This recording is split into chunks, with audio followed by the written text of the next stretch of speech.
Hola, mi nombre es Soraya Hernández y el propósito del siguiente video es hablar acerca de la farmacología de los trastornos de la agregación plaquetaria y la coagulación. El video se va a dividir en 3 secciones. En la primera se va a hablar brevemente de cómo ocurren estos dos procesos de manera fisiológica. En la segunda se va a hablar de 5 clases farmacológicas con un prototipo de un fármaco de cada una de ellas. Y en la tercera se va a dar un pequeño resumen de lo que se vio, así como un par de actividades que van a tener que realizar ustedes. Así que vamos a comenzar. La agregación plaquetaria y la coagulación forman parte de la hemostasia. La hemostasia es la contención de la hemorragia mediante la formación de un coágulo. Para su estudio se ha dividido en 3 fases. La primera, la vasoconstricción. La segunda, la hemostasia primaria, donde nuestros protagonistas serán las plaquetas. Y la tercera fase, la hemostasia secundaria, donde ocurre la cascada de coagulación. El objetivo de la fase 2 y de la fase 3 es la formación de un coágulo estable para poder contener la hemorragia. Como la vasoconstricción es una respuesta muy corta, se requiere de la hemostasia primaria para poder continuar con la formación del coágulo. La hemostasia primaria comprende la AAA plaquetaria, la cual consiste en la adhesión, la activación y la agregación plaquetaria. En la adhesión plaquetaria, las plaquetas se adhieren al endotelio mediante las interacciones del factor de von Willebrand con la glucoproteína 1b y el colágeno que quedó expuesto con el daño con la glucoproteína 6 de la plaqueta. Las interacciones producidas en la adhesión plaquetaria activan enzimas, de ahí que a la activación plaquetaria se le conozca justo de esa forma. Se va a activar la fosfolipasa C, la cual exciende el fosfatidilinositol bifosfato en inositol trifosfato y diacilglicerol. El IP3 se une a su receptor en el retículo endoplásmico y provoca la liberación de calcio, el cual se une a los gránulos de la plaqueta para movilizarlos y liberar el contenido. Entre el contenido liberado de los gránulos vamos a tener al ADP. Por otro lado, el diacilglicerol activa a la fosfolipasa A2, la cual hidroliza los fosfolípidos de la membrana para liberar el ácido araquidónico y a partir de la ciclooxigenasa 1 se convierte en trombohexano A2, el cual es liberado. Hemos llegado a la última A de la AAA plaquetaria, la agregación plaquetaria. Aquí se van a activar y se van a adherir más plaquetas. El trombohexano A2 y el ADP liberados en la activación plaquetaria nos van a servir para este proceso. El trombohexano A2 se une a su receptor acoplado a proteína GQ de otra plaqueta y activa la fosfolipasa C. Ya sabemos lo que ocurre. Se exciende el fosfatidilinositol bifosfato en IP3 y diacilglicerol. El IP3 provoca la liberación de calcio, el cual se une a los gránulos de la plaqueta para movilizarlos y liberar el contenido. Recordemos que entre el contenido vamos a tener ADP.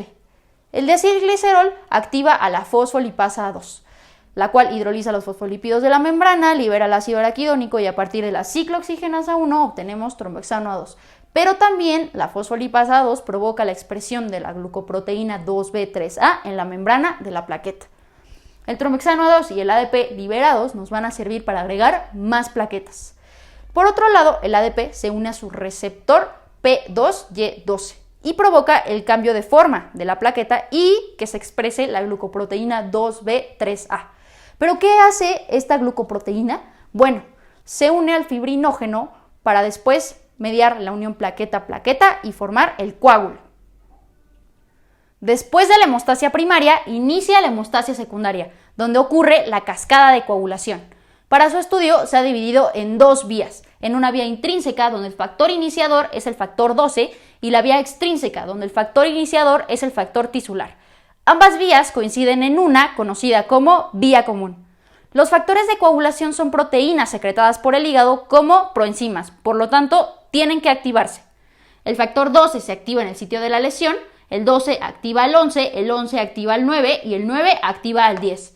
Por otro lado, el factor tisular secretado con el daño activa al factor 7 y el 7 activa al 10. Y aquí ya llegamos a la vía común. El factor 10 más el factor 5 van a activar al factor 2 o protrombina y lo pasan a trombina. La trombina se va a encargar de pasar el fibrinógeno a fibrina y de activar al factor 13. ¿Recuerdan que la glucoproteína 2B3A de la plaqueta se unía al fibrinógeno? Bueno, una vez que el fibrinógeno pasa a fibrina, forma polímeros y el factor 13 se encarga de enlazarlos. Por lo tanto, forman una malla o red estable conocida como coágulo. Una forma de regular la cascada de coagulación es mediante la antitrombina 3. ¿El nombre les da una idea de lo que podría ser esta molécula? Bueno, la antitrombina 3 inactiva a la trombina y al factor 9, 10, 11 y 12.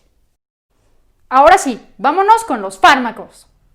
Dentro de la agregación plaquetaria vamos a tener dos fármacos antiagregantes. El primero de ellos es el ácido acetil salicílico, el cual inhibe irreversiblemente a la ciclooxigenasa 1. El otro fármaco es el clopidogrel, el cual es un antagonista irreversible del receptor P2Y12. Dentro de la cascada de coagulación tenemos dos blancos farmacológicos más. El primero de ellos es un activador de antitrombina 3 o heparina. Y el segundo es un inhibidor directo del factor 10A o rivaroxaban. El ácido acetil salicílico inhibe irreversiblemente a la ciclooxigenasa. Acetila covalentemente el sitio activo de la enzima. Tiene una administración oral y a dosis de 75 a 300 miligramos es un antiagregante plaquetario y a dosis mayores a 500 miligramos es un antiinflamatorio. Esto se debe principalmente al efecto de primer paso, donde se convierte en ácido siálico, el cual es incapaz de acetilar.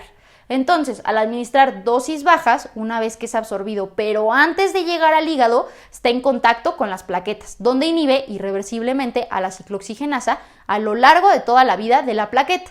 Porque recordemos que las plaquetas carecen de núcleo y no pueden producir otra ciclooxigenasa. Las moléculas que llegan al hígado quedan inactivas y las concentraciones plasmáticas resultantes no tienen efecto porque no alcanzan las concentraciones mínimas efectivas. Este problema se resuelve administrando dosis mayores de ácido acetil salicílico, donde parte del fármaco sí queda inactivo, pero las concentraciones plasmáticas resultantes sí alcanzan las concentraciones mínimas efectivas. Tiene una Tmax de 1 hora. Generalmente es bien tolerado. Sin embargo, su uso prolongado puede producir úlceras gástricas, debido a que la ciclooxigenasa también producen a las prostaglandinas y estas inhiben a la bomba de protones en el estómago. Al inhibir a la ciclooxigenasa, se inhibe la producción de prostaglandinas y no hay algo que inhiba la bomba de protones. Entonces hay un aumento en la producción de ácido clorhídrico. También puede producir espasmo bronquial, rinitis, disnea, salicilismos como mareo, confusión, sordera y también puede producir hipoprotrombinemia. Algunas de sus indicaciones son angina de pecho estable e inestable, infarto agudo al miocardio e infarto cerebral. Está contraindicado en aquellos pacientes menores a 16 años por el riesgo a producir síndrome de Reye y en aquellos que tengan úlceras gástricas o hemorragias activas, así como en el tercer trimestre de embarazo, donde puede producir el cierre prematuro del conducto arterioso. Su uso concomitante con inhibidores directos del factor 10A como el rivaroxaban potencian el efecto aumentando el riesgo a hemorragias. Y su uso concomitante con AINES puede aumentar el riesgo a producir úlceras gástricas, además de que ambos fármacos compiten por la ciclooxigenasa 1. El clopidogrel es un antagonista irreversible del receptor P2Y12 que inhibe la agregación plaquetaria. Su administración es oral y es un profármaco que requiere metabolismo hepático por CYP1219. El efecto puede verse afectado por polimorfismos en esta enzima. La Tmax del metabolito activo es de 30 a 60 minutos, sin embargo requiere de una dosis de carga para poder observar la mayor inhibición en el menor tiempo posible. De no ser así, puede tardar de 8 hasta 11 días. Generalmente es bien tolerado, pero puede producir trastornos gastrointestinales como dispepsia, diarrea, úlceras gástricas, también epistaxis. Y aunque no se describe toxicidad en médula ósea, también puede producir trombocitopenia, leucopenia y anemia. Entre sus indicaciones se encuentran prevención para después de un infarto agudo al miocardio, fibrilación auricular, trombosis, arteriopatía periférica e infarto cerebral. Está contraindicado en aquellos pacientes con insuficiencia hepática grave, debido a su metabolismo hepático, y también en aquellos pacientes que tienen una hemorragia activa. Generalmente se usa junto con ácido acetil salicílico a dosis bajas, ya que generan un efecto sinérgico, aparte de que el efecto del ácido acetil salicílico es mucho más rápido que el del clopidogrel. Y hay que tener cuidado con los inhibidores de CYP1219, como los inhibidores de la bomba de protones, la carbamazepina, la indometacina, entre otros, porque inhiben su efecto al inhibir a la enzima que lo activa. Del activador de antitrombina 3 vamos a tener dos tipos: la heparina no fraccionada y la heparina fraccionada de bajo peso molecular o enoxaparina. La administración de ambas es parenteral. En una administración intravenosa el efecto va a ser inmediato, mientras que subcutáneo puede tardar de 1 a 2 horas. ¿Pero cuál es la ventaja de usar una o la otra? Bueno, la heparina inactiva el factor 10A y también a la trombina, mientras que la enoxaparina solo inactiva el factor 10A, pero lo hace con una mayor afinidad que la heparina. También la heparina aclara el plasma lipémico al inducir la liberación de la lipoproteína lipasa, la cual hidroliza los tiacilgliceroles. Pero es inactivada por el factor plaquetario 4 y su uso debe ser monitorizado. Para ventaja de la enoxaparina, tiene un menor riesgo de hemorragias, pero sí las produce y no es inactivada por el factor plaquetario 4 y no debe ser monitorizada. Entre sus reacciones adversas más comunes van a ser la hemorragia, la trombocitopenia inducida por heparina y aumento de transaminasas. Pero para desventaja de la heparina, también puede producir una insuficiencia córtico-suprarrenal. Algunas de sus indicaciones son embolia pulmonar, trombosis venosa profunda, angina de pecho inestable e infarto agudo del miocardio. Está contraindicado en aquellos pacientes con una hemorragia activa, aquellos con antecedentes de trombocitopenia inducida por heparina y endocarditis infecciosa.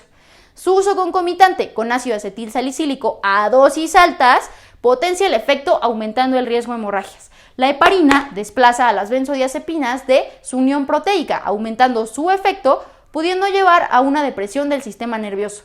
Y el uso de enoxaparina junto con AINES puede potenciar su efecto. Los factores 2, 7, 9 y 10 son conocidos como K dependientes, porque dependen de la vitamina K reducida, quien sirve como cofactor de la carboxilasa dependiente de vitamina K, la cual los carboxila. Dicho proceso es fundamental para la síntesis de factores biológicamente funcionales. Una vez que lo hace, se oxida y quien se encarga de volver a reducirla es la K-reductasa. La warfarina inhibe a la K-reductasa, inhibiendo la síntesis de estos factores. Tiene una administración oral y metabolismo por CYP12-9. Polimorfismos en esa enzima y en la K-reductasa modifican el efecto de la warfarina. Tiene una Tmax de 1 a 9 horas, pero su efecto máximo puede alcanzarse de 4 hasta 5 días debido a la vida media de los factores, específicamente la del factor 2, la cual es aproximadamente de 50 horas. Entre sus reacciones adversas más comunes vamos a tener hemorragia, necrosis de la piel, anemia, agranulocitosis y leucopenia. Está indicado para embolia pulmonar, trombosis venosa, fibrilación e insuficiencia valvular cardíaca. Está contraindicado en aquellas pacientes embarazadas debido al riesgo de hemorragia y muerte fetal. También en aquellos pacientes con una hemorragia activa o que hayan tenido una cirugía reciente. Su uso concomitante con ácido acetil salicílico a dosis altas potencia el efecto aumentando el riesgo a hemorragias. Y el metronidazol y el jugo de arándano inhiben a CYP12-9, inhibiendo su metabolismo y aumentando el riesgo a hemorragias. Por último, tenemos a los inhibidores directos del factor 10A, como el rivaroxaban. Tiene una administración oral y los alimentos mejoran su absorción. Sufre metabolismo por CYP3A4 y su efecto se observa aproximadamente después de 3 horas. Sus reacciones adversas más comunes van a ser hemorragia, hipotensión, anemia, trombocitopenia y dolor en extremidades. Algunas de sus indicaciones son fibrilación auricular, tromboembolismo venoso y embolia pulmonar. Está contraindicado en aquellos pacientes con una hemorragia activa que hayan tenido un traumatismo cráneoencefálico, varices esofágicas o aneurisma. Su uso concomitante con heparina, clopidogrel y ácido acetil salicílico a dosis altas potencia el efecto aumentando el riesgo a hemorragias.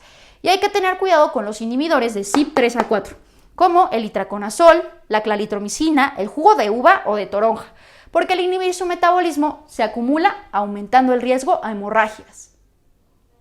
Ya para finalizar, aquí a mi izquierda se encuentra una tabla con los 5 fármacos que vimos, los 2 antiagregantes plaquetarios, el ácido acetil salicílico inhibidor irreversible de la ciclooxigenasa, el clopidogrel antagonista irreversible del receptor P2Y12, los 3 anticoagulantes, el activador de antitrombina 3, la heparina y la enoxaparina, la warfarina, inhibidor de la K-reductasa y el rivaroxaban, el inhibidor directo del factor 10A.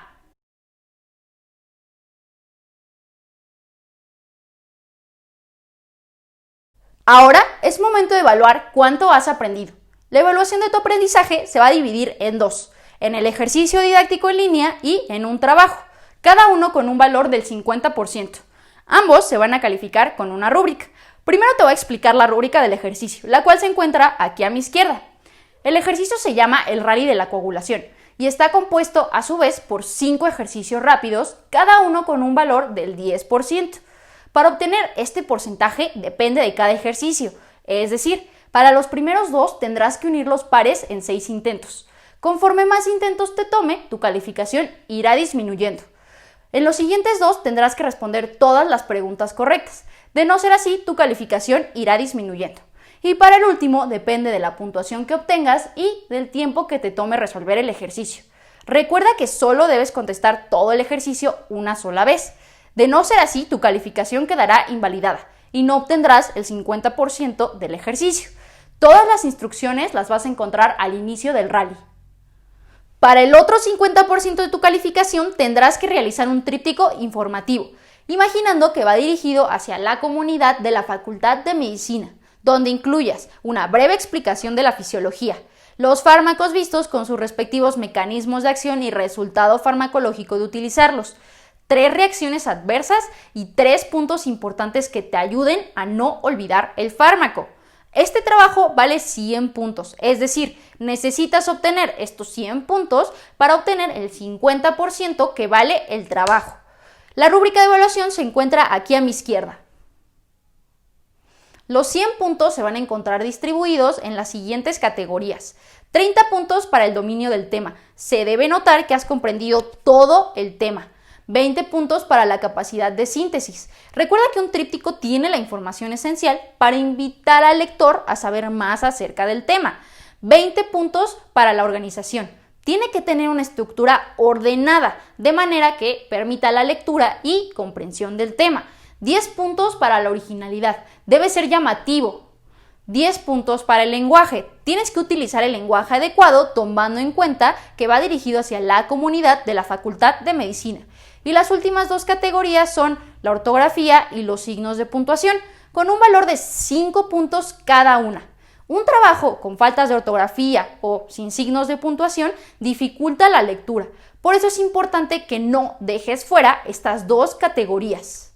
Si tu trabajo no cuenta con las características de las categorías anteriormente mencionadas, tu calificación irá disminuyendo.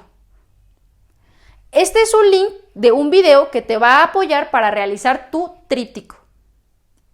Y con esto hemos finalizado la sesión. Y no me queda más que agradecer tu atención. ¡Gracias!